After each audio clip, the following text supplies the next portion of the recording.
Queridos, a paz do Senhor. Quem trouxe a sua Bíblia, abra comigo, 2 Reis, capítulo de número 3 e o verso 11. Enquanto você localiza o texto, eu quero parabenizar ao grupo Shalom, pela passagem do seu aniversário. Que Deus em Cristo abençoe cada um de vocês. Vocês estão belíssimos. E alguém certa vez disse que o mais alto grau da perfeição é a simplicidade. Que Deus abençoe e os conserve assim. Presbítero Gilson, Deus abençoe. Acriano, já desejei ele um abraço com gosto de cupuaçu, Deus abençoe. Simon, que é um amigo, é uma inspiração também. Nós temos grandes expectativas sobre a vida do Simon. Trabalhamos juntos na escola teológica, como ele já bem disse. Alegria ver aqui também os MIBs, Homens de Preto, Tael, Jason, Lucas e o Guilherme Neto. Deus abençoe vocês. Pastor Júlio, nosso decano, Pastor Davi, Pastor Jaime. Deus abençoe vocês. Eu me faço acompanhar também da minha gata. Olha para cá, mulher. I love you, você. Quem achou o texto bíblico diz amém. Aos líderes do campo, ao pessoal da sede, aos jovens de modo geral. Tem algum etecaniano aí? Da glória? Amém. E disse Jeosafá, não há aqui algum profeta do Senhor para que consultemos ao Senhor por ele? Então respondeu um dos servos do rei de Israel e disse: aqui está Eliseu, filho de Safate, que deitava água sobre as mãos de Elias. Amém? Repita comigo: chamados à renúncia e enviados com propósito. Pode sentar-se, é sobre isso que eu vou pregar. Eu acredito piamente que o texto estudado, ele foi construído debaixo de oração, Alegria rever meu amigo pastor Dorgival Timóteo.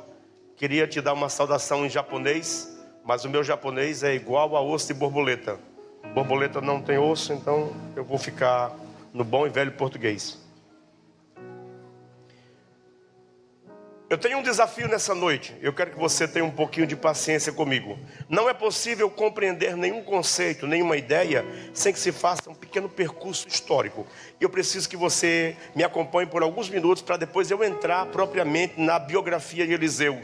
Eu quero que você compreenda que eu estou observando nessa noite, enquanto prego, pelo menos os últimos 50 anos, nos quais o conceito de vocação, propósito, assumiu os conceitos mais variados e distintos possíveis. E a minha geração, ela vive dois comportamentos igualmente equivocados quando o coração se volta para as questões do chamado.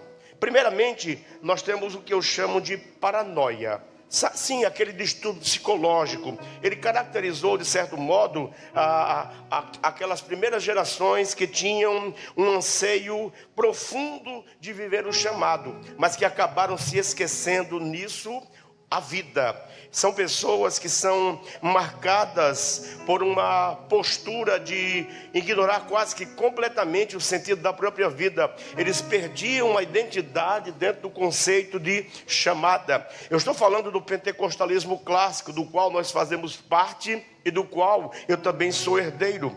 Esse primeiro momento, ele alimentava uma noção muito próxima da perspectiva paulina de chamado, bíblica de chamado, que está consciente de que a renúncia é um elemento determinante para quem quer viver um chamado.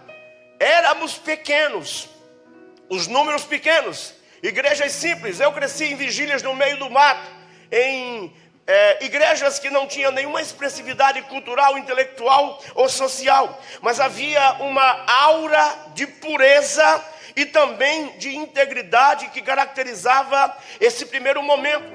Então essas pessoas estavam dispostas, eu estou falando de jovens da minha geração, que não oravam no anseio de serem notados, percebidos ou vistos. Eles oravam nas matas comigo, dizendo: Deus, Que a minha vida seja como uma vela acesa no meio das trevas desta geração.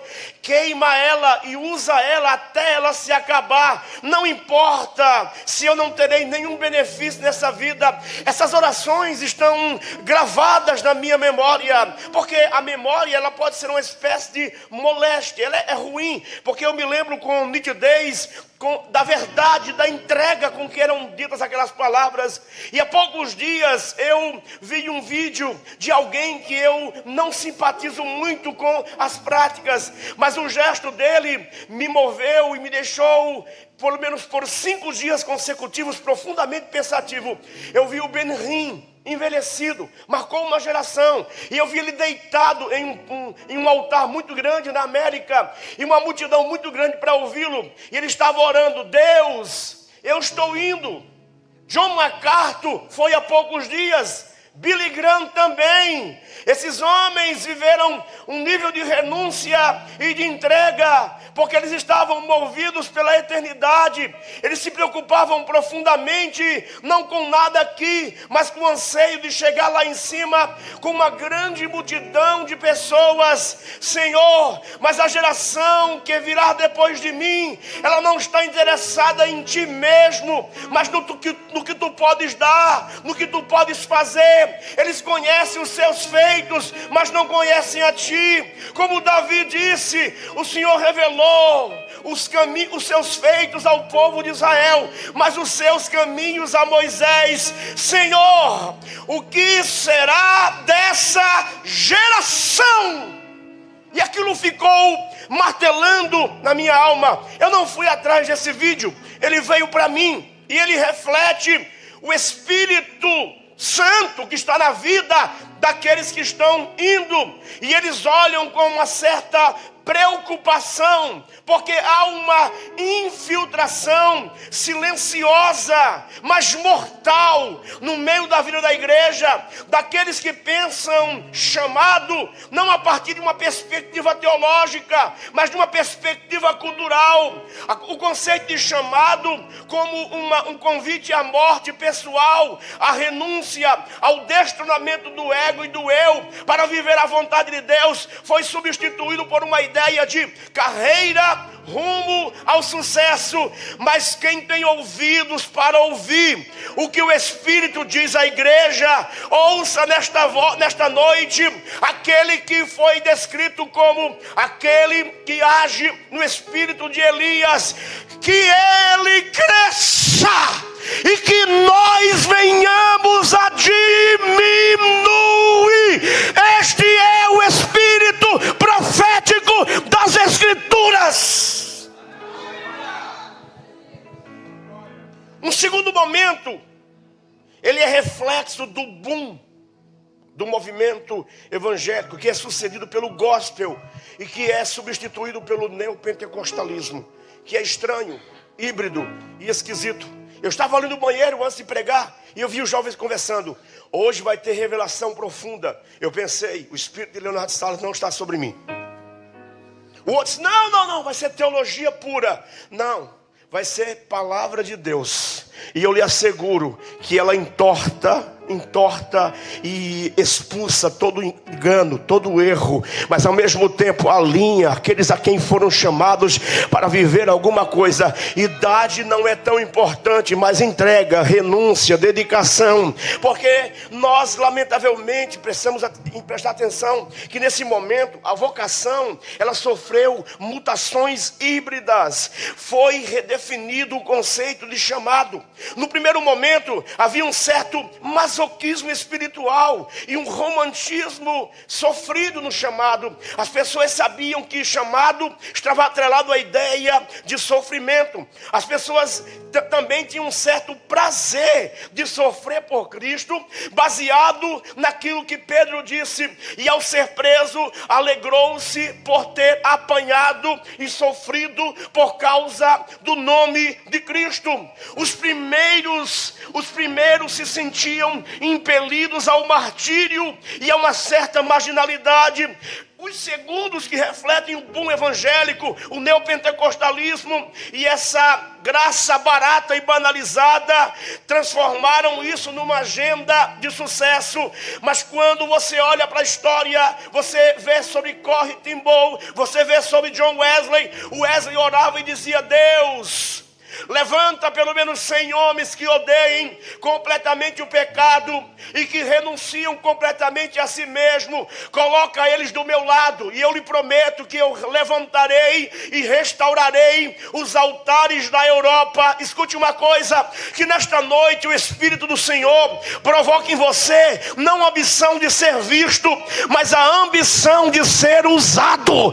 Não a ambição de ser notado, mas que você seja um diferente numa cultura de iguais. O chamado passou a ser encarado como uma carreira rumo ao estrelismo social.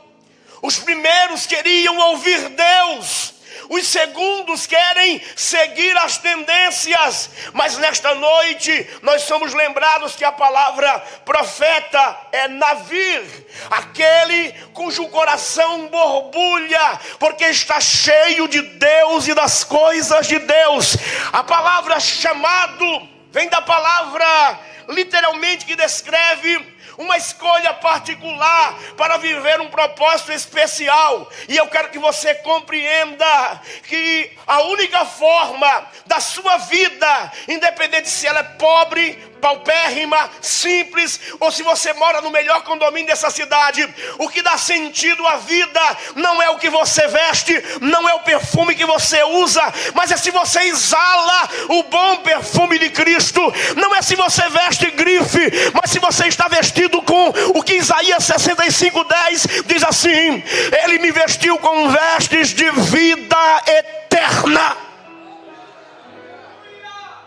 É impressionante que com isso nós precisamos estabelecer uma diferença clara entre chamado, caléu, e a diferença que isso tem em lançar-se ao ministério, lançar-se ao desejo de fazer alguma coisa. Existe o chamado, mas existe também o impulso, a impulsividade humana. O chamado acontece enquanto se está vivendo. Antes de qualquer coisa, chamado é ofertar a Deus o tempo. Para ter tempo livre, para viver no tempo que você deu a Deus o propósito que o próprio Deus lhe deu. Então existe uma relação tênue, existe uma linha fina entre chamado e tempo. Deus não se curvou à pressa dessa geração. Quem deseja conhecer a Deus com excelência, viver com excelência, precisa separar tempo de qualidade para Ele.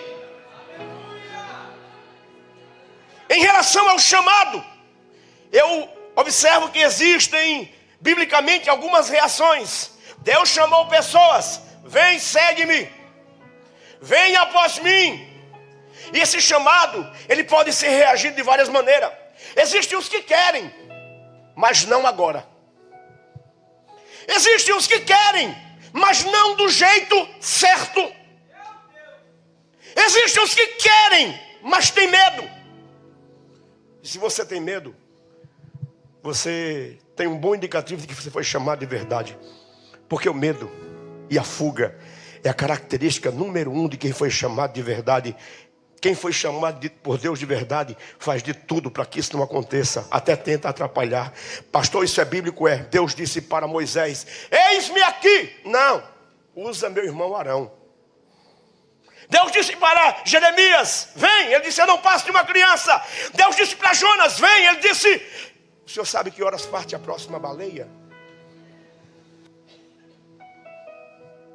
Nós também temos na Bíblia os que não querem, mas se sentem culpados, porque estão envelhecendo, financiando um processo de fuga. Existem os que não querem, mas conseguem viver, de certa forma, em paz com isso.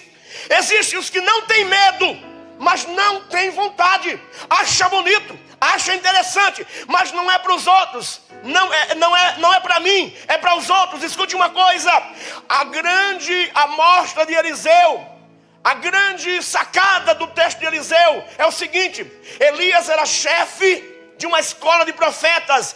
Ele tinha aproximadamente 50 alunos, e um deles seria o substituto dele. Mas Deus disse: não será nenhum dos teus alunos, será Eliseu, filho de Safate. Que significa? Significa que nós devemos nos preparar. O meu filho Thomas está terminando agora o médio em teologia, ele tem 16 anos. Um dia ele chegou para mim e disse: papai, eu tenho um chamado para ser pastor. Eu falei: sei lá. Ele disse: por que eu estou estudando então? Eu falei: porque se um dia Deus te chamar, você já está preparado. Sabe qual é a maior luta da cristandade com quem eu lido com as pessoas? Elas despertam precocemente, tardiamente, têm uma certa preguiça intelectual. Escute uma coisa: você é jovem, e o que Deus pede de você como renúncia nessa noite é: dedique o seu tempo àquilo que é eterno, e você será capaz de deixar um legado para a sua geração. Existem os que não têm medo, mas não têm vontade. E finalmente nós temos uma categoria de pessoas: os que querem, mas não foram chamados para isso. Jesus disse isso, Paulo disse isso. Não depende, pois, de quem quer, nem de quem corre atrás, mas de quem a graça chama. Pastor, como é que eu sei que eu fui chamado? Eu vejo os problemas na vida da igreja. Eu não sou o pastor da igreja, eu não sou o líder do departamento, mas aquilo me incomoda, aquilo me leva a orar. É o Espírito que conduz a noiva, lhe dizendo: aquilo que você está vendo errado, e você não consegue consertar por enquanto, você ora e eu conserto. Depois eu lhe coloco lá e você conserta. Eu vou definir para você o chamado de Jeremias. Jeremias era primo de Hofni e Finéias. Jovens profanos que profanavam o altar e o sacrifício. Quando Deus chamou Jeremias, disse: Jeremias, sabe como é que é o teu chamado?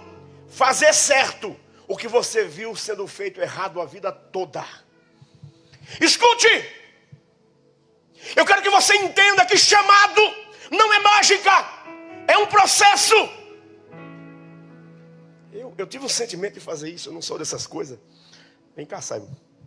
A Bíblia diz que Eliseu está lá cuidando de 12 juntas de bois. E Elias passa e faz isso aqui, ó. E agora? Você pode me perguntar: e agora? E agora? Segunda-feira você vai na Etecam e eu lhe explico o resto. Sabe por que eu estou falando isso? Obrigado.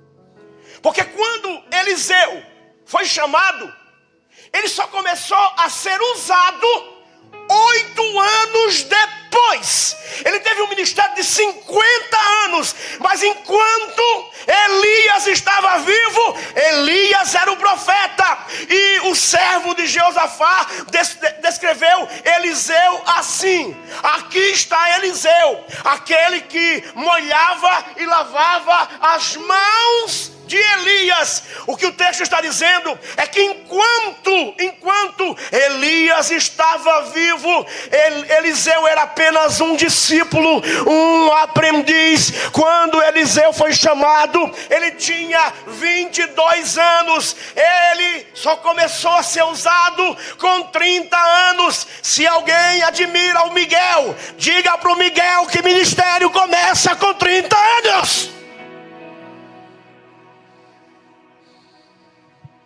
Porque não é mágica, é processo. Além do mais, existem os que não querem, e eles vivem em paz com isso. Mas existem os que não querem, mas Deus quer. E o que é que acontece com essas pessoas, pastor? Elas lidam com conflitos intermináveis. O tempo separa os românticos dos que descobrem a chamada, o sentido e o propósito da vida. Ninguém permanece num chamado por romantismo, porque a dor cruzará o seu caminho, a adversidade cruzará o seu caminho. Quando Lutero estava desejoso de encabeçar a reforma, o seu professor, doutor Felipe Melanchthon, levou ele até uma sala de artes e disse: está vendo esses homens? Ele mostrou os bustos de todos os papas. Ele disse: o que é que você quer, Lutero? Ele disse: eu quero servir a igreja e trazê-la de volta para as escrituras. Eu quero restaurar o culto verdadeiro a Deus e tirar da vida da igreja a idolatria. Sabe o que foi que o professor de Lutero disse? Aqui estão os seus inimigos durante toda a sua vida. Gente que não quer reforma, gente que não quer mudança, gente que quer que o erro permaneça. Mas você está ouvindo uma pregação sobre Eliseu. O espírito de profecia só vem para quem quer reforma, não da vida alheia, mas da própria vida.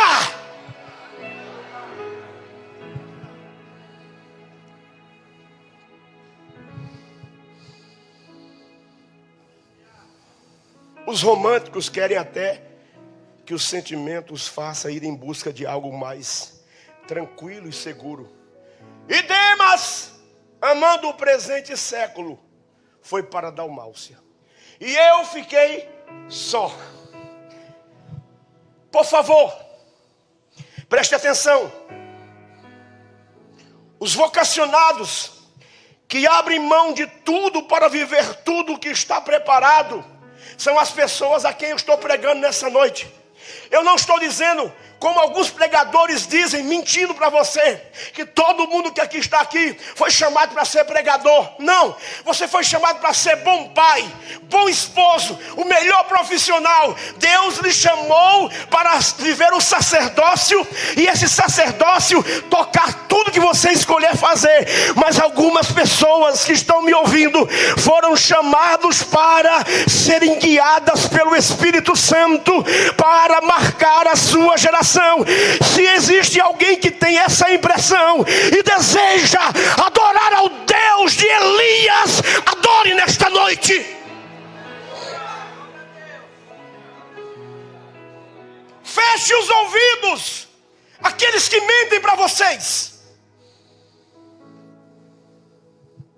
A primeira coisa que o Espírito vai dizer, a primeira coisa que Paulo diz a Timóteo é: persiste em ler. Deus se revela na Escritura. Ele é o Deus da Escritura. Para conhecê-lo tem que amar a Escritura. Eu não acredito que alguém ama a Deus se não ama a Bíblia. Não acredito. Pode fazer chover fogo. Não existe ministério desvinculado da Escritura. É impressionante que esses que são chamados de verdade, eles fazem uma transição marcada por quebra de pontes, porque sabem que não existe mais a opção voltar atrás. A Bíblia diz que Elias chega onde está Eliseu e joga sobre ele o manto. E Elias faz um pedido: permita-me ir beijar os meus pais. E ele faz. Engraçado que o Novo Testamento tem uma estranha prática de definir a biografia vasta e ampla de grandes homens em frases curtas.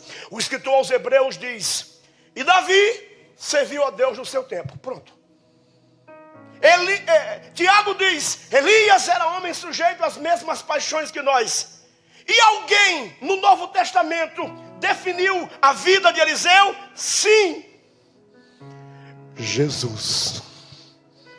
Quando Jesus disse: quem colocar a mão no arado e olhar para trás não é digno da vocação que foi chamado. Ele está descrevendo a entrega radical de Eliseu. Eliseu tinha 12 juntas de bois. Eliseu era membro de uma família rica. A Bíblia diz que ele pega uma das juntas e faz um grande churrasco. Quando a última parte de costela é comida, aí vai uma dica para os gaúchos: Quando a última comida é comida, o texto diz que todo o povo comeu. Esse povo eram os muitos servos do seu pai. Ele beijou o pai e a mãe, e o texto diz que ele então seguiu Elias. Mas é impressionante que o ministério de Eliseu, ele não se dá na dramaticidade que se deu o de Isaías com querubins, não se dá na de Isaías, não se dá na sarça ardente como a de Moisés, nem na palavra confortadora e consoladora de Deus a Jeremias. Eu sei que você tem medo, mas não tenha medo deles não. Foi só um chamado: venha e siga-me. E o texto não diz que Eliseu unge. Olha, quem está me ouvindo diz amém. O texto não diz que Elias unge Eliseu, mas foi o que Deus mandou fazer. Ele não unge, ele o leva para a escola de discípulos. Quando passam-se 8 anos e Elias faz a primeira proeza, sabe por quê? Porque ele faz um pedido para Elias: eu quero porção dobrada do teu espírito. Se me veres na hora em que eu for arrebatado, isso será dado. O que é que ele faz? Elias bate na capa no Rio Jordão e ele abre e fecha, e vai só ele e Eliseu. Não tinha como voltar para o lado de cá se o rio não abrisse, e o rio não abria. Mas como Eliseu foi com Elias, Eliseu para voltar bate no mesmo rio e ele abre. E todos dizem: o espírito de Elias está sobre Eliseu. Aí o texto diz que ele começa a dar em cena, e ele vai subindo para Betel, e um grupo de rapazes. Quem são esses rapazes? Filhos dos alunos da escola de profeta. Estão com ciúme de Elias e diz: sobe, calvo, com Eliseu, sobe, calvo. O texto diz que ele os amaldiçoou em nome do Senhor, e ursas saem do bosque e despedaçam 40 rapazes. Eu tenho a impressão de que as pessoas que me ouvem, na sua maioria, quando escutam a Bíblia, não leram ela de verdade. Você quer ser amigo de uma pessoa que só com uma palavra invoca ursas para despedaçar 40 rapazes? Você quer ser amigo de alguém que numa manhã, tarde, noite, matou 450 pessoas? Esse é Elias.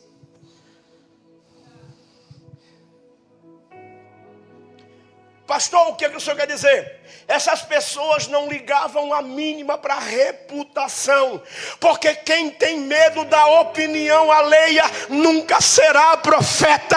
Quem tem medo de não ser aceito pelos outros nunca fará o que Deus mandou. Escute, se o Espírito Santo vier sobre vocês nesta noite, e eu acredito que ele vem por causa da palavra, vocês terão coragem, ousadia, desprendimento e a capacidade de fazer renúncias. Vocês não vão apenas dizer não para alguma coisa, vocês vão fazer como Eliseu. Ele quebrou as pontes. Por isso que Jesus disse que quem colocou a mão no arado e olhar para trás, ele está dizendo: Eliseu não fez isso. Eliseu beijou o pai e a mãe, e 50 anos depois ele nunca mais viu eles. Seja honesto comigo aqui. Quem está me ouvindo diz amém. Você já tinha lido esse texto assim?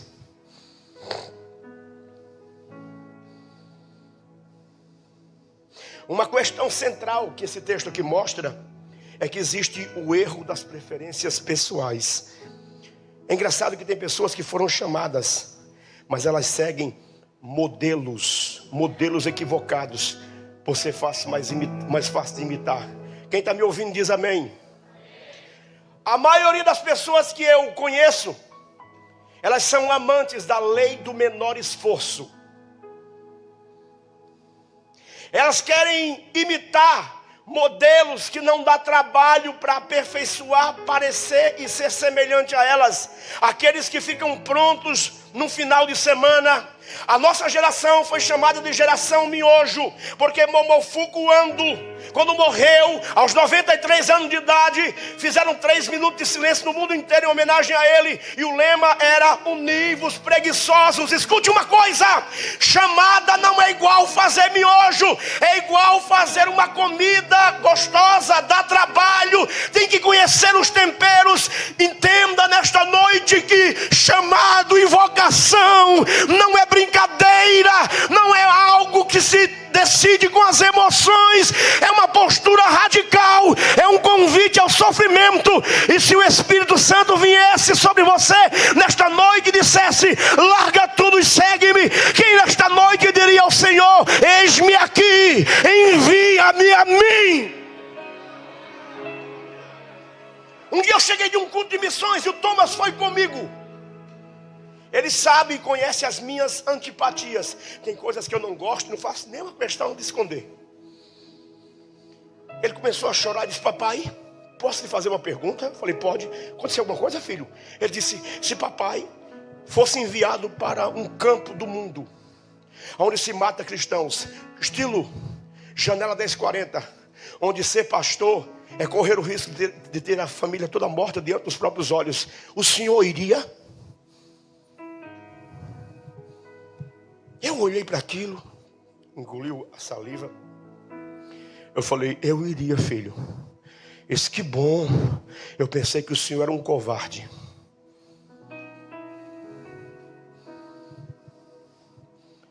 Eu conheci pessoalmente Dan Duque. Depois pesquisa quem ele é. Ele é um pastor vivo. Foi um pregador no contexto da União das Repúblicas Soviéticas Socialistas. Não tinha oferta, não tinha prêmio, mas o risco a cada pregação de receber uma cova rasa e uma bala na cabeça. E quando ele tinha 33 anos, ele descobriu que os irmãos da Polônia não tinham uma única Bíblia. Ele disse: Deus está errado, eu tenho 36 Bíblias de estudo. E ele orou durante 30 dias. Quem está me ouvindo diz amém. Orar é perigoso. Quando você resolve orar, você está entrando nos domínios de Deus, e você corre o risco de sair de lá com um chamado.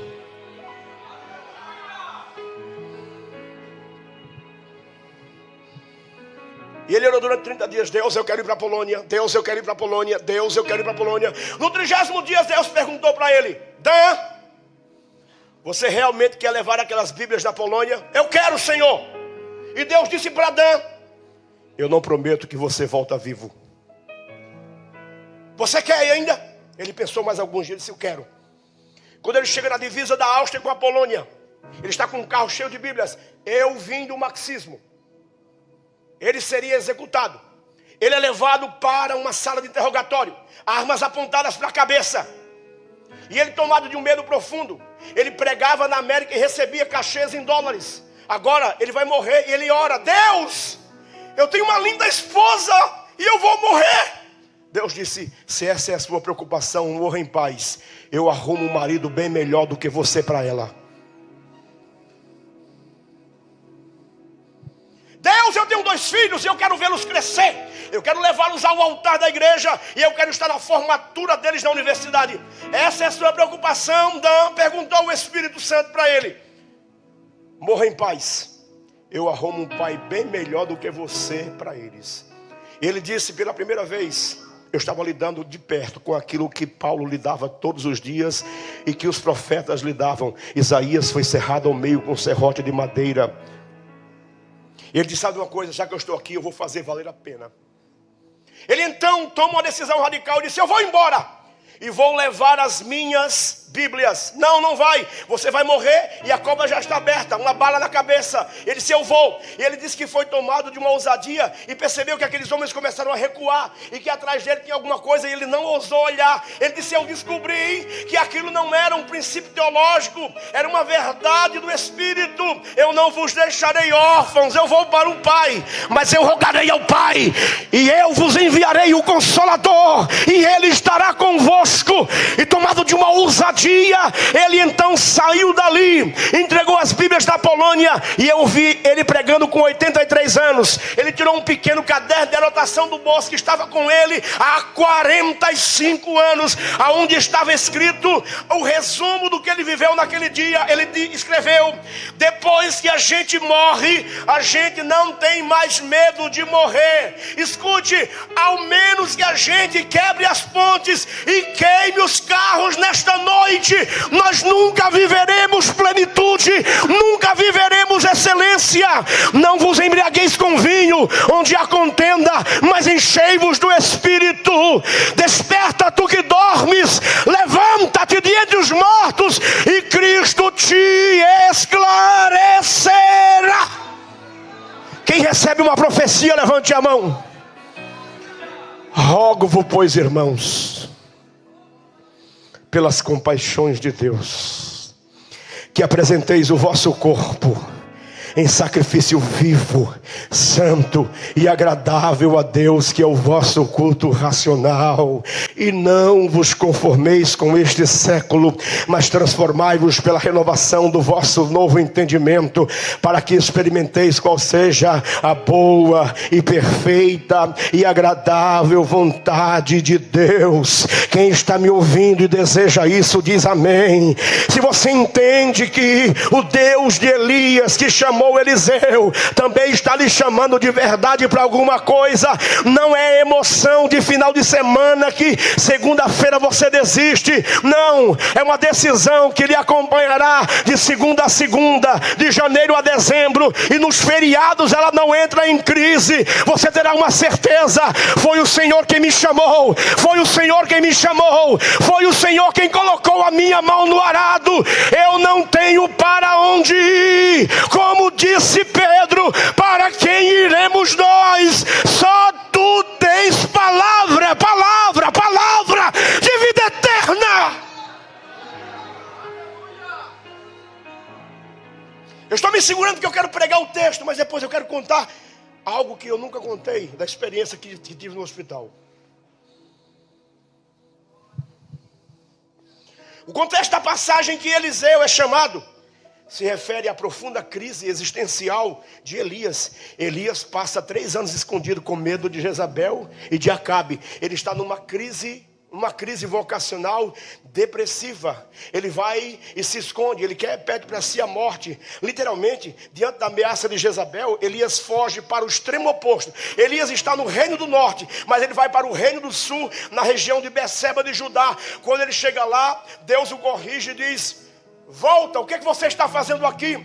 O que Deus está dizendo? O seu ministério não se acaba aqui. Deus então o alimenta usando anjos que trazem pão e água, e diz: come desta comida, porque com a força desta comida tu caminharás muito. Não é caminhar de volta até o reino do norte, é caminhar mais 8 anos como profeta. Ele disse: eu estou entregando nas suas mãos alguém que sabe arar a terra, não entende nada de profecia, não está matriculado na escola de profetas, mas você vai lapidá-lo, porque eu o usarei, eu o escolherei. Eu estou declarando: na cultura ocidental existe uma prática chamada de mecenas. Alguém percebe que alguém tem um potencial intelectual e começa a financiar você.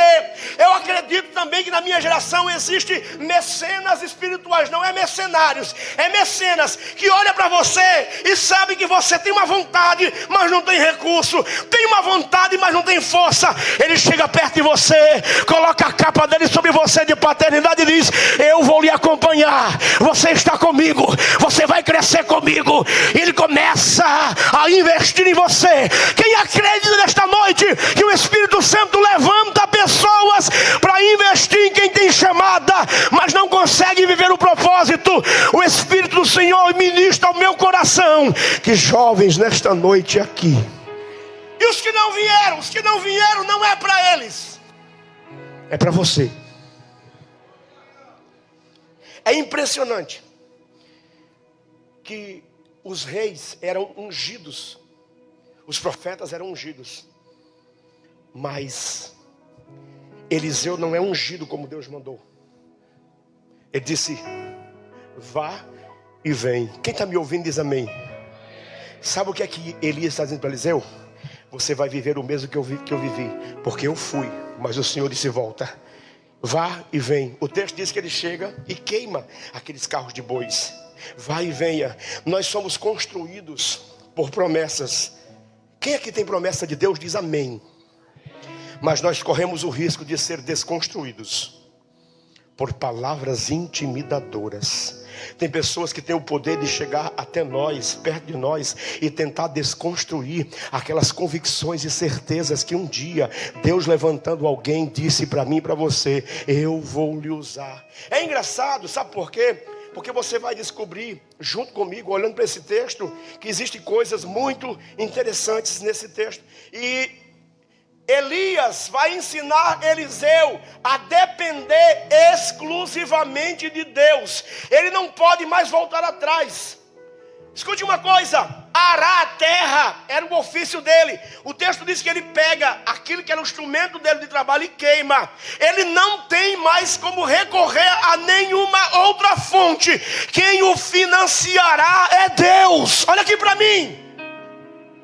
Tem vezes que a gente lida com cansaço vocacional. Eu já lidei com isso. Há 6 anos atrás, eu estava pregando num lugar e eu tive um sentimento muito forte no coração e eu tomei uma decisão. Eu falei: sabe uma coisa? Eu vou pegar o dinheiro dessa oferta. Eu vou dá para comprar uns 10 litros de álcool. Eu vou queimar minha biblioteca. Na época tinha uns 4.500 livros. Eu vou queimar. Não serve. As pessoas não querem ouvir as escrituras de verdade. Eu vou queimar. E eu fui pregar no São Vicente. Quando eu terminei, uma moça chegou para mim e disse: o senhor me empresta a sua Bíblia? Eu falei: empresto. Achei estranho. Ela foi até o final, voltou e disse: eu sou médica. E eu percebi que enquanto você prega, está claro que você estuda. E aí dentro tem uma oferta de R$680. E Deus mandou dizer para você que esse dinheiro é para comprar mais livros. E não é para queimar os que estão em casa.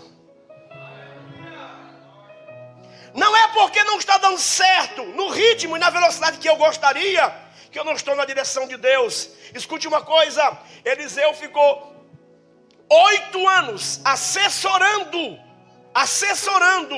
Elias, lavando as mãos de Elias, cuidando de Elias. E isso nos ensina pelo menos algumas coisas. Todo chamado para viver um propósito tem algo a ser abandonado para que se possa viver aquilo que foi proposto. A menos que eu faça renúncias, eu não viverei, porque a renúncia é uma espécie de transição. Pastor, mas eu não sei o que é que eu tenho que renunciar. Todos nós sabemos o que é que nos impede de avançar, de ir mais longe. Entenda que muitas vezes eu chego cansado dos lugares, eu tenho uma vida agitada e corrida, mas eu tenho reservado tempo de qualidade para orar e para estudar. Sabe por quê? Porque sem isso, eu tenho que entender que eu não vou à Bíblia apenas para pegar alimento para os outros. Eu tenho que ter vida devocional. Sabe como é que começa uma revolução pessoal? Quando você estabelece diariamente a decisão de buscar a Deus de manhã, de tarde, de noite, e você não sai dali enquanto não ter certeza de que Deus lhe falou alguma coisa. Eliseu foi procurado por Elias. Eliseu não se ofereceu. O que significa, pastor? Que o chamado de Eliseu não veio de Elias. Elias estava no versículo 6 do capítulo 19, em crise. E Deus disse: faz o caminho de volta, unge Jeú, unge fulano, e depois unge a Eliseu em teu lugar. O que significa isso? Eliseu, ele tem um chamado particular e específico para ser o próximo profeta de Israel. E quando ele ouve, ele disse: eu preciso me despedir dos meus pais. E aqui eu começo a aplicar para a gente entender a mensagem. Vai e volta, pois já sabe o que fiz contigo. Mas antes eu quero dizer uma coisa para você que está queimando o meu coração. Uma descoberta que eu fiz hoje à tarde. Eu fiquei tentando entender por que os filhos dos profetas tinham ciúme de Eliseu. E eu descobri que não era somente por causa da eleição dele como o próximo profeta de Israel. Não era isso apenas. É porque havia um período de águas amargas, e aquelas águas se tornaram envenenadas. E Eliseu pede sal, joga nas águas, e aquilo gerou na escola de profetas uma espécie de fonte de lucro. E quando Eliseu, no mesmo espírito de Elias, cura as águas, ele quebra interesses financeiros. Sempre vai ter isso. Você é bem aceito, você é bom pregador, você é querido, até que você toque em interesses, em feridas, em problemas que precisam ser tratados. Mas quem nesta noite de verdade entende que está ouvindo sobre o profeta Eliseu, quem realmente quer ser profeta? Você realmente quer ser profeta? Você quer ser esposa de profeta? Às vezes eu brinco para Dani, você não foi orar que queria ser esposa de pastor? Agora aguente. É um chamado literalmente ao sofrimento. Deixa-me beijar o meu pai e minha mãe. Quem está me ouvindo diz amém.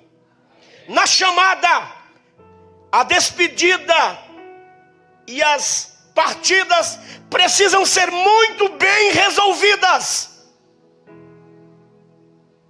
Você não pode querer sair para a vontade de Deus estando ligado, amarrado a algumas coisas. Você vai sempre ter a tentação de olhar para trás. Por isso que eu digo que Deus é um Deus que quebra moletas. Deus quebrou as moletas de Davi. Davi amparava-se em Samuel, Samuel morreu. Davi amparava-se em Jonas, Jonas morreu. Os sacerdotes davam pão para ele. Saul vai lá e pune. Ele não tem mais ninguém. Ele depende só de Deus. Deus é um Deus que quebra moletas para que eu confie nele. E quem confia nele vai descobrir que o cardápio do reino de Deus é o melhor, é o mais excelente.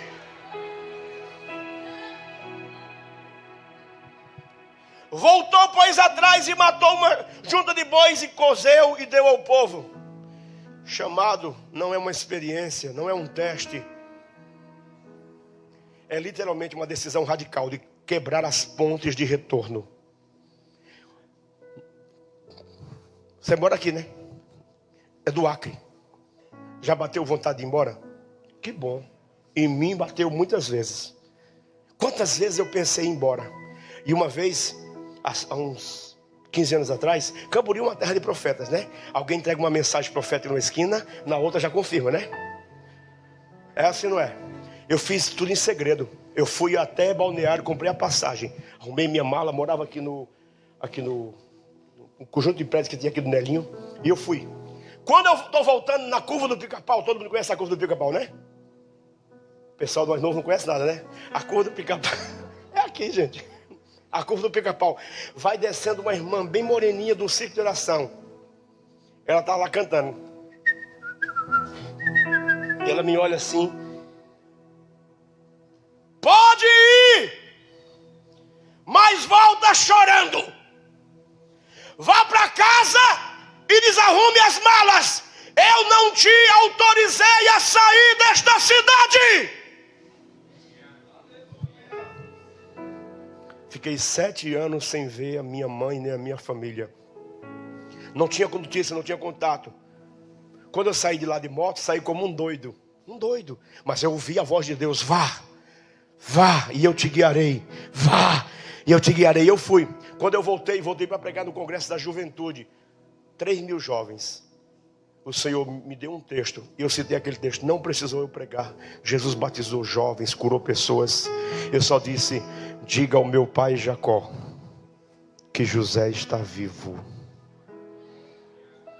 Porque embora tenha ficado esquecido no Egito, o Senhor o fazia prosperar em tudo que ele fazia.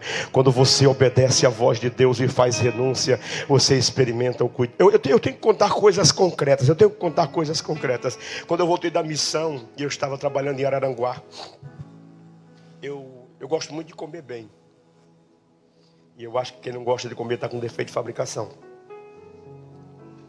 Eu fui deixar o Thomas na escola, levei ele no ombro, 6 quilômetros, alto feliz.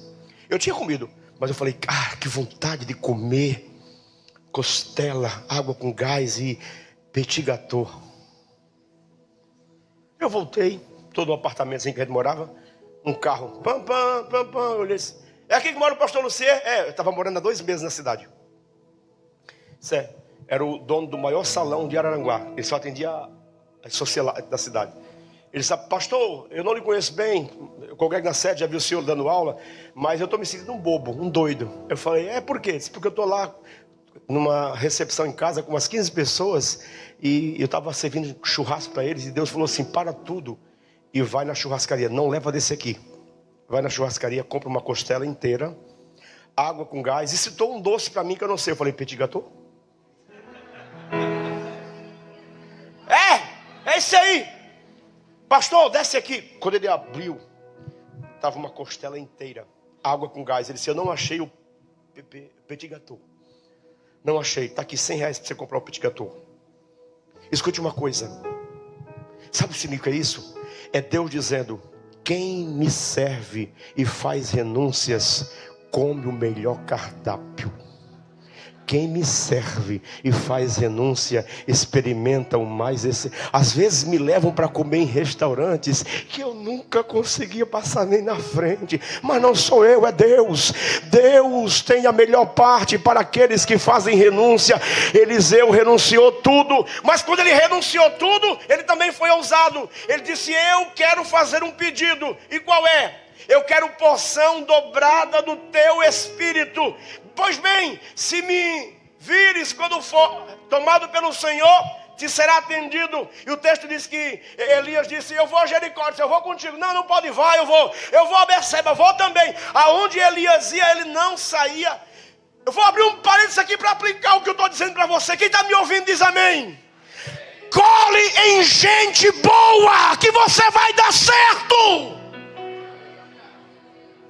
Não cole em gente preguiçosa espiritualmente. Não cole em gente preguiçosa intelectualmente. Não cole em gente que gosta de mágica e não de evangelho e não de processo. Se você colar nessas pessoas, elas lhe permitirão ver o céu aberto.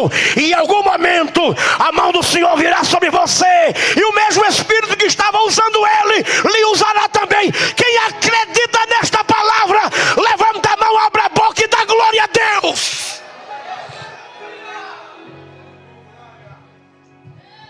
O texto diz: depois levantou-se e se autoproclamou profeta.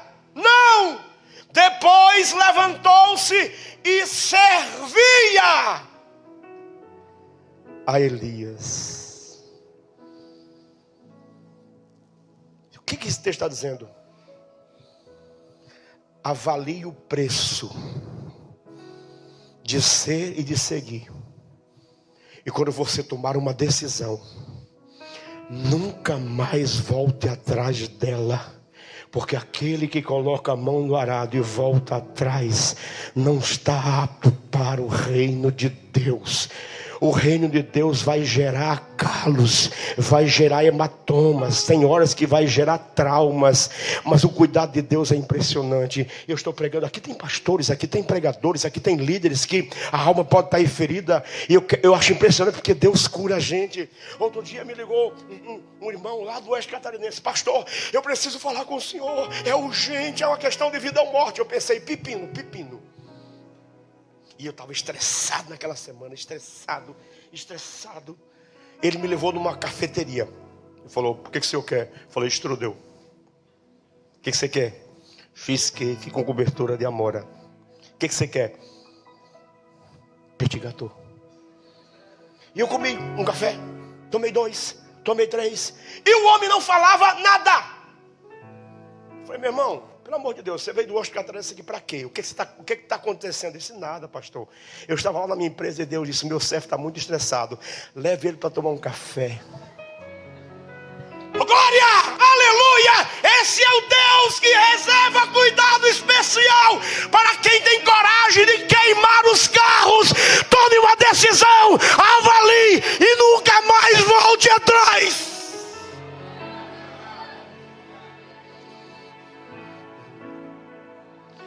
Aqui em Camboriú tem um pastor que hoje é jubilado. Bem simples. Ele gastou 40 anos na obra. E o que ele recebeu da convenção, não dava para comprar nada. Aí Deus falou assim: olha, ele estava oferecendo: a rua tal tem uma casinha, vá lá e compra com esse dinheiro. Quando ele chegou lá, era uma rua sem saída, pastor Júlio. Ele olhou e disse: meu Deus, é isso que o senhor tem para mim? Deus falou assim: compre e deixa o resto comigo. Ele comprou 30 mil reais. Uma coisinha feinha. Ele começou a agitar devagarzinho. Não é que o prefeito da gestão dele resolveu mudar o plano diretor. Abriu a rua. Tornou-se uma principal, uma sucursal. O valor do imóvel subiu 3 vezes. Ele alugou. Com o aluguel começou a viver e construir para cima. Hoje ele tem 3 apartamentos em cima do predinho dele. E Deus disse: aí está a tua aposentadoria. Você renunciou tudo e eu tenho o melhor para você.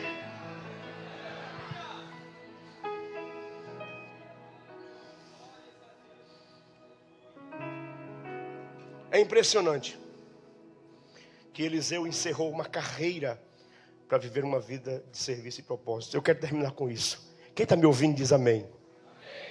Pastor, qual a diferença entre carreira e chamado? É simples. Carreira acaba com a aposentadoria.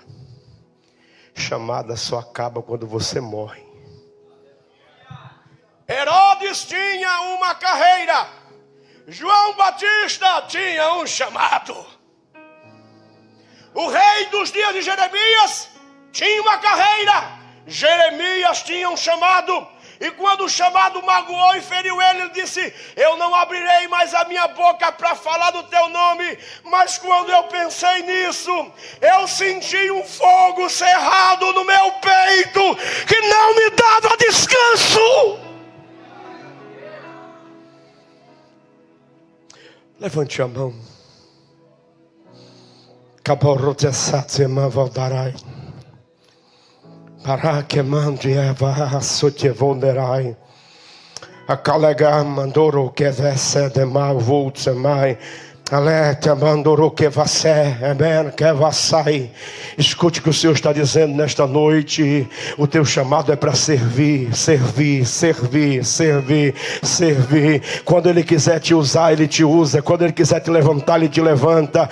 Mas os tempos de anonimato, Eliseu ficou 8 anos servindo sem ninguém ver. Mas quando a geração dele vai defini-lo, não define pelos milagres que ele fez.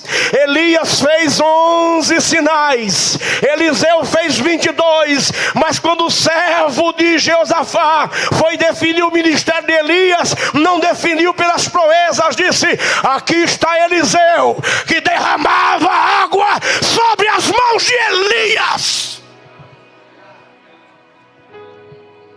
Por favor, tire os olhos do espetacular. Tire os olhos do que é visto. Coloque as mãos naquilo que ninguém quer, mas está abandonado. Mas é obra, é reino, é chamado. E na medida que você vai fazendo, vai se envolvendo, chega um tempo em que Deus te chama para a cena. A Salmo é terrível, né? Terrível ao quadrado, né? Eu trabalhava como enfermeiro do Wilson Potts, do Rolinha. Trabalhei 5 anos, escondido. Um dia ela foi lá orar pelo Wilson. Eu estava lá num canto, bicudo, pensando: o que eu estou fazendo aqui? Eu vim do Rio Grande do Norte para ser enfermeiro, cuidar de pessoas. Que conversa é essa de chamado? Cadê o chamado? Tem chamado coisa nenhuma. Ela foi até eu e disse: eu te escondi dentro desta casa por um tempo. Fique em silêncio, sirva aqui dentro, faça o seu melhor aqui e tu verás o que eu vou fazer. 5 anos depois, a Salma foi lá orar pelo Wilson de novo. Eu estou lá no meu canto, já alegre agora, não mais pensando em nada, já com a vida bem organizada, já apaixonada, querendo se casar. Ela vai até onde eu estou no canto da sala e fala assim: eu te escondi até hoje. A partir de hoje eu te mostro esta cidade. No outro dia eu recebi um convite da diretoria da igreja. Eu era um jovem noivo para casar. Quando eu entrei na sala, a diretoria estava reunida. Eu entrei jovem, solteiro para casar e saí presbítero integrado na convenção catarinense. Quando Deus quer, Ele sabe aonde você está, escondido e sem ninguém ver. Faça com excelência, porque o Espírito dirá a quem deve ir até você. Vai até onde está Eliseu, filho de Zafate, em Meuelá. Sabe por quê? Porque Deus sabe quem é a sua família, Deus sabe quem é você, Deus conhece a sua identidade. E quando Ele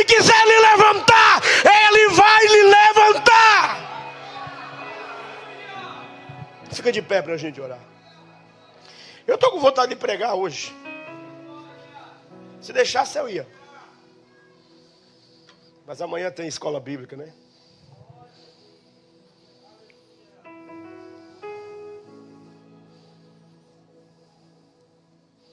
Sabe o que é impressionante? É que o livro de 1ª e 2ª Reis, quem está me ouvindo diz amém. O livro de 1ª e 2ª Reis, pastor, foi escrito para um propósito. Mostrar que Deus tem domínio sobre as coisas micro e macros da história. Dá-me porção dobrada do teu espírito, sim ou não? 2ª Reis, capítulo 5. Eliseu morre com 80 anos de idade. E não tinha se cumprido o pedido dele. Ele tinha feito... Estava faltando um milagre. Ele morreu. Enterraram ele. E o texto continua. Sobre a batalha dos assírios. No meio da batalha, desenterram a cova, está lá os ossos de Eliseu. Um soldado cai morto, toca nos ossos de Eliseu e ressuscita. O que é que o Senhor está dizendo? Deus é tão poderoso que aquilo que Ele me cumpriu, Ele deixará testemunhas vivas para que saibam que o que Ele prometeu vai se cumprir. Levante a mão que eu quero profetizar a Bíblia. Eu sei que a mesma fé que habitou em tua avó Lloyd, em tua mãe Eunice, eu estou certo de que também habita em ti. 33 anos atrás, eu era um magricela, cabeludo, vindo de show de rock and roll, e a minha avó dizia: Senhor, tu me disse que esse aqui vai ser o pastor da família, o único pastor da família. Os irmãos sabem, eu já contei, meu pai foi pai de 36 filhos, eu tenho 24 irmãos vivos, nenhum é pastor, só eu. Vovó nunca viu eu pregando, mas é como se Deus dissesse para ela: aquilo que você disse e liberou, aconteceu, não cai por terra. Levante a mão que eu quero profetizar a Bíblia. A palavra do Senhor não volta vazia, não volta vazia, não volta vazia. Ela cumpre os propósitos para os quais foi enviada. Eu sinto que nessa noite o Espírito Santo está nos vocacionando para viver com todas as consequências e com o preço que tem uma chamada. Se alguém entende isso, vem para frente que eu quero orar por você. Vem para frente, vem para frente, vem para frente. Eu quero orar por você. Pastor, o senhor disse que ia falar um negócio do hospital. É 1 minuto só. Eu estava no hospital. Todo mundo sabe que eu fiquei 12 dias na UTI. Todo mundo aqui já sabe que no 9º dia eu vim a óbito. Sim ou não? Eu vim a óbito. Tem 236 páginas de laudo. Eu vim a óbito. Meus órgãos todos pararam. Eu faleci. Só que quando eu saí do meu corpo, aquele anjo que me recepcionou me levou a alguns lugares.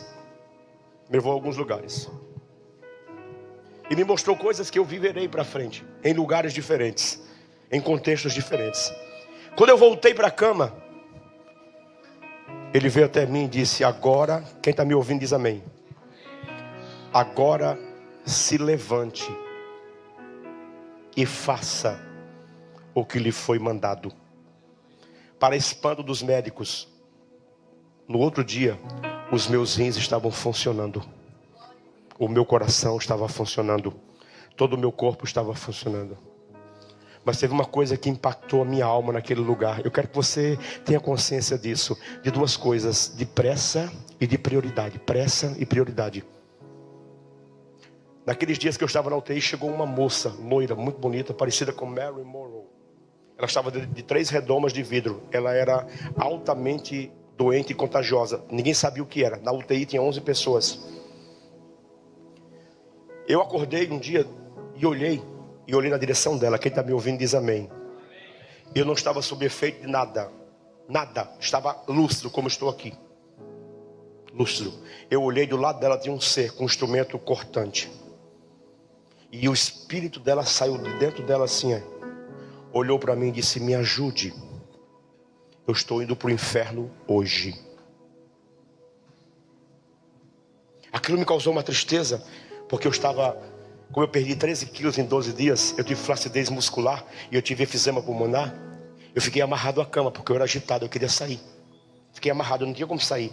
Eu falei, Deus, eu não sei o que vou fazer, mas amanhã, quando vierem me servir alguma coisa, eu vou dar um jeito de cortar essas cortas. E eu vou até lá. Eu vou lá. E aconteceu uma coisa que não era comum. Eu dormi 5 horas. Quando eu acordei, eu olhei para a cama, já me lembrei dela. Ela não estava mais lá. 12 dias que eu passei na UTI foram os dias que eu senti mais plenitude do Espírito na minha vida. Eu tinha dores dilacerantes, eu já quebrei ossos, já tive adoecimento do nervo facial. Eu sei que dói próximo à dor de parto, mas a dor que eu sentia era latejante. Todos os meus órgãos estavam cozinhando, mas eu senti uma alegria profunda, plena. Eu tinha uma sensação plena de que estava na presença de Deus. Como eu desejo quando estou orando aquela presença de novo, Lara. Às vezes eu fico ali 1 hora, 2 horas, 3 horas. Eu falei, Senhor, eu quero sentir de novo isso, eu quero sentir de novo. Eu não quero precisar ir para o hospital, mas eu quero sentir de novo, E eu falei, Deus, por que é que o Senhor me permitiu ver isso? E o Espírito Santo falou, porque você se acostumou com isso. A morte acontece todos os dias à sua volta. Inclusive você está diferente para pessoas que estão morrendo perto de você. Vá e viva acordado a partir de hoje. Levante a mão. Desperta tu que dormes. Levanta-te de entre os mortos, e Cristo te esclarecerá. Chamados à renúncia para viver um propósito. Pastor, para o que Deus está me chamando, eu não sei, é Ele quem lhe dirá. Ele gerará uma inquietação, um desejo, um anseio, né? Estou vendo ali o Alegre. Dei aula para ele por um tempo na escola. Ele estava na escola sempre animado, evangelizando com uma Bíblia, não tem vergonha. Escute uma coisa, quem tem vergonha e tem medo da opinião alheia, não vive propósito, não tenha chamado. Saia daqui sem vergonha do Evangelho. Saia dizendo, eu não me vergonho do Evangelho. Evangelho é poder de Deus, Evangelho é poder de Deus, Evangelho é poder de Deus, Evangelho é poder de Deus, Evangelho. Tem gente que faz a gente se sentir esquisito, antiquado e quadrado. Não, você escolheu a melhor parte, você fez a melhor escolha. A você foi dado a graça de conhecer a Cristo. Pai, a tua palavra foi pregada. Senhor, eu preguei com emoção, eu preguei com paixão, eu preguei com entrega. Ó Deus, eu preguei no anseio de provocá-los a pensar sobre tudo isso, Senhor. Que cada um saia daqui levando não uma visão romântica de chamado, não uma visão mágica de chamado, mas entendendo que é um processo para andar com Deus, viver com Deus, ó Deus, mas que eles vivam o teu bom propósito. Eu te louvo, Senhor, porque eles estão aqui bem arrumados e cheirosos, mas haverá dias que por causa da vocação, eles estarão chorando, eles se sentirão solitários, mas o teu Espírito virá sobre eles, lhes dizendo, eu não te deixo órfão, o meu Espírito está contigo. Deus, haverá dias que eles desejarão voltar atrás, mas eles se lembrarão que já fizeram uma escolha, já queimaram as pontes, já quebraram as pontes e não tem mais para onde ir a não ser para o Senhor. Haverá dias que eles estarão como Asaf no Salmo 73, vivendo uma crise porque vê a prosperidade de gente incorreta, ímpia e perversa, que por meios inescrupulosos chegam ao êxito, ao sucesso e a tudo mais, mas eles dirão ao final desse processo, até que eu entrei no templo e vi o fim deles, e dirão como Asaf ao ser curado, a quem tenho eu no céu além de ti, e não há ninguém que eu deseje além de ti. Pai, eu quero te pedir, derrama sobre eles do teu Espírito. Meu Deus, eu sei, Deus, que o Espírito vinha sobre Elias, vinha sobre Eliseu e saía, mas sobre nós ele é permanente. Não sabeis vós que sois templo e morada do Espírito, e que o Espírito de Deus que habita habita em vós tem ciúme. Traga despertamento, entrega verdadeira. Meu Deus, que renúncias sejam feitas na alma e no espírito, e decisões radicais e para a vida toda sejam tomadas, e que possam dizer: eis-me aqui, envia-me a mim. Que possamos cantar como cantor sacro: onde guiar-me, meu Senhor, eu irei, eu irei, eu irei. Eu quero declarar 3 coisas sobre esta multidão de jovens. Eu declaro a paz de Deus que excede todo entendimento, e quem crê diz amém.